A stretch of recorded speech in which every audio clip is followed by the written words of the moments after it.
Early वैदिक period को आगे बढ़ाते हैं।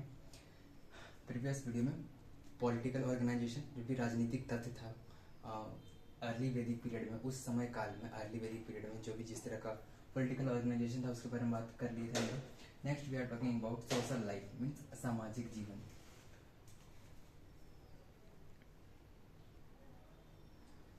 सामाजिक जीवन मीन्स क्या, फैमिली वगैरह वगैरह, समाज जो होता है उस टाइम कैसा था वहाँ का।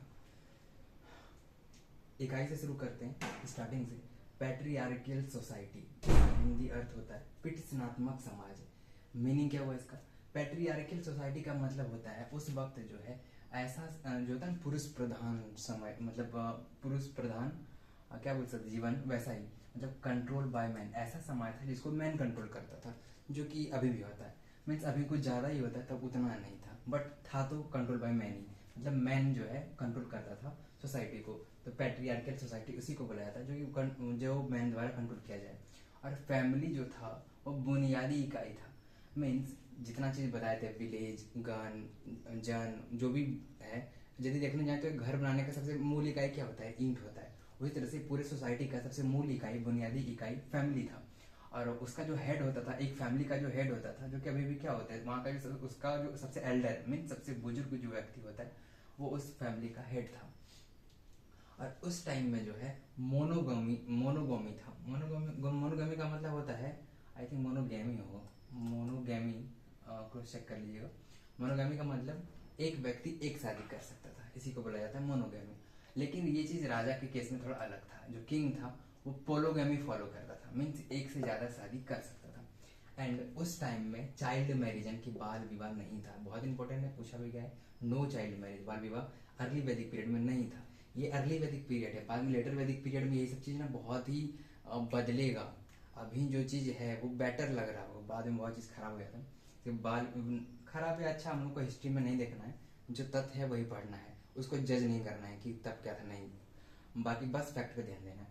नो चाइल्ड मैरिज मीन्स बाल विवाह नहीं था उस टाइम में।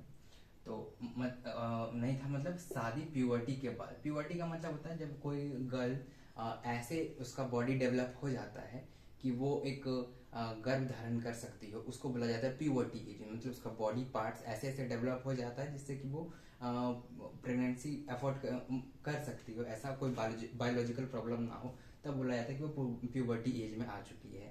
और बाल विवाह में क्या होता था, उस एज उसका बॉडी वैसा नहीं बना होता था, और बाल विवाह होने के बाद जब बच्चा होता था तो उसका बॉडी भी उस तरह से नहीं ढलता था।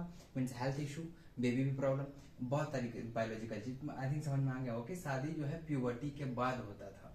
इस यही वजह है चाइल्ड मैरिज नहीं करना चाहिए। नो चाइल्ड मैरिज नहीं था, मतलब चाइल्ड मैरिज उस टाइम नहीं था। और एक चीज सती प्रथा, नो सती प्रथा। अब सती प्रथा क्या होता है कि जब किसी महिला का पति डेड होता है तो उस चिता पर उसी पुरुष के साथ उस महिला को भी जलाया जाता है।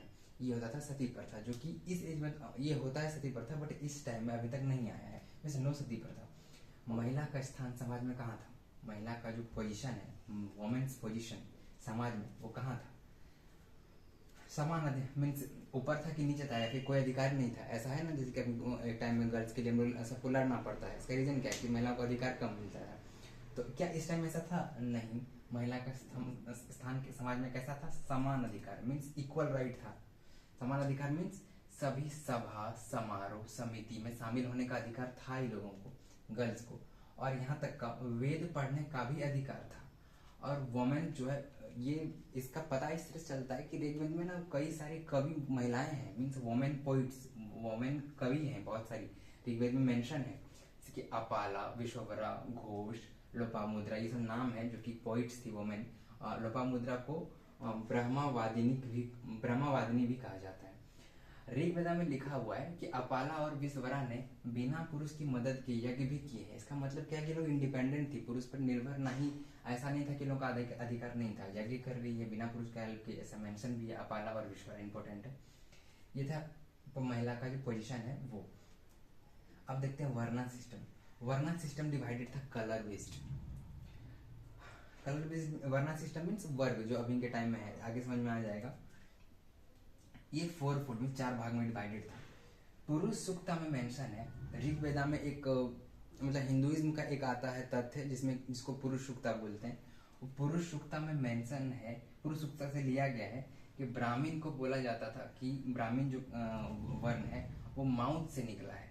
ऐसे पुरुष सूक्त एक ना मूर्ति है, मतलब एक चित्र है जिसमें कि उनको गॉडेस बोला जाता है। मीन्स ब्राह्मण जो है माउथ से निकला है, और क्षत्रिय जो है आर्म से निकला है, और वैश्य जो है थाई मीन्स जांग से निकला है। ब्राह्मण माउथ का मुंह और क्षत्रिय का आर्म्स मतलब बाजू क्षत्रिय, और वैश्य मतलब थाई मतलब जांग से निकला है, और शूद्र जो है फीट से मतलब पैर से निकला है।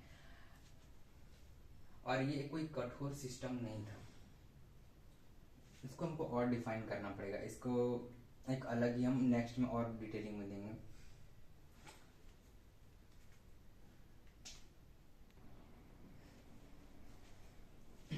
इसको फिर से देखते हैं, वर्ण सिस्टम।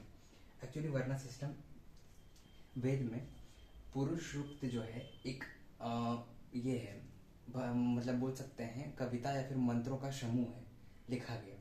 उसमें क्या मेंशन है कि पुरुष सूक्त को ना बताया गया है ईश्वर भगवान, एक विराट रूप, और कहा गया है कि पुरुष सूक्त जो है एक विराट स्वरूप भगवान है, और इन्हीं से पूरा ब्रह्मांड और इंसान का जन्म हुआ है। जैसे कि मन से चंद्रमा बना, आग से सूर्य बना, सांस से उनका हवा बना है, नाभि से आकाश और अंतरिक्ष बना है।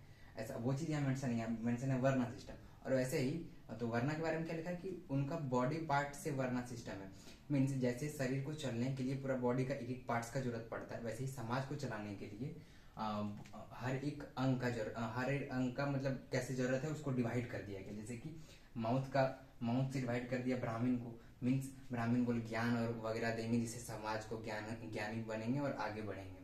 क्षत्रिय रक्षा करने के लिए बने हैं जो कि आर्म्स से इंडिकेट किया गया, और वैश्य थाई से इनका कहा गया कि व्यापार वगैरह करके आर्थिक स्थिति संभालने के लिए समाज के लिए बने। और शूद्र जो फीट से बनाए इनके लिए कहा गया कि ये सेवा करके और मीन्स बल पूर्वक जो काम होता है वो और सेवा करके समाज को आगे बढ़ाएंगे। मीन्स सबको डिवाइड किया गया था, तो ऐसे सोच के एक अच्छा मेंटेलिटी से डिवाइड किया गया था। मीन्स समाज को आगे बढ़ाने के लिए क्या चाहिए नहीं चाहिए उस तरीके से देख के ये मानना था उस टाइम में। और अभी के टाइम में क्या किया गया है, वही जो चीज़ एक पॉजिटिव वे में डिवाइडेड था उसको नेगेटिव वे में ले लिया गया है। और इसके सेवा मीन्स खराब और इसका मीन्स अच्छा, ऐसा हो गया। बट ऐसा कुछ नहीं था, समाज को चलाने के लिए हर स्तंभ का जरूरत पड़ता है, उसी तरह से डिवाइडेड था, एक पॉजिटिव वे में डिवाइडेड था। तो ये चीज़ था उस टाइम में। और इसका प्रमाणता मिलता है कि कठोर सिस्टम नहीं था। कठोर मीन्स ऐसा नहीं कि तुम हायरार्कियल कि तुम्हारा बेटा तुम ये है, तुम खराब है, तुम्हारा आगे का पूर्वजी सब इसी वे में रहेगा, ऐसा कुछ नहीं है। यदि कोई चाहे तो अपना जो पोस्ट ये जो स्टेज है वो बदल सकता है, शूद्र ब्राह्मण बन सकता था, क्षत्रिय वैश्य बन सकता था। इसका प्रॉपर ज्ञान लेना पड़ता था, जिसके पास कोई चीज़ का ज्ञान है वो बन जाता था ऑक्यूपेशन के आधार पर। ऐसा नहीं है कि हायरार्कियल सोसाइटी मतलब इसके बाद तुम्हारा पूरा पूर्वज ही इसी शूद्र में ही जाएगा, ब्राह्मण में ही जाएगा, क्षत्रिय में ही जाएगा, नहीं। जैसा उनका ऑक्यूपेशन, जैसा नॉलेज, जैसा ज्ञान वो अपना बदल सकता था, कठोर नहीं था। लेकिन ये चीज लेटर वैदिक में बदल जाता है, कठोर हो जाता है। अब दासा और दशूज किसको कहा गया है? दास और दशूज कहा गया है काले रंग के उस मूल निवासी को कहा गया है जो जिसको मेंशन है कि आर्यन द्वारा हराए गए। जब आर्यंस आए थे तो जो मूल निवासी थे यहाँ के उनको हराया गया था, और उनका जो बॉडी स्किन कलर था वो काला रंग का था, और उनको हराया गया था, और जिन्हें वर्णा का शूद्र कहा गया और उन्हीं को वर्णा का शूद्र में ही डाल दिया गया था, और उन्हीं को कहा जाता है दास या फिर दशयूज। आई होप क्लियर हुआ होगा। सोशल लाइफ जो पूरा अर्ली वैदिक पीरियड का वो फिनिश होता है। आफ्टर दैट हम लोग देखेंगे नेक्स्ट है इकोनॉमी एंड रिलीजन मीन्स अर्थव्यवस्था, पैसा, व्यापार वगैरह वगैरह, और रिलीजन मीन्स धर्म। देखते हैं।